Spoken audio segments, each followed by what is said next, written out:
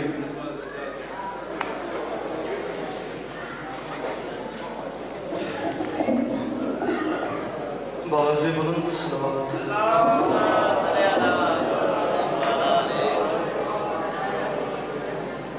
پھر بھی کوشش کریں صلوات بلند آواز سے تلاوت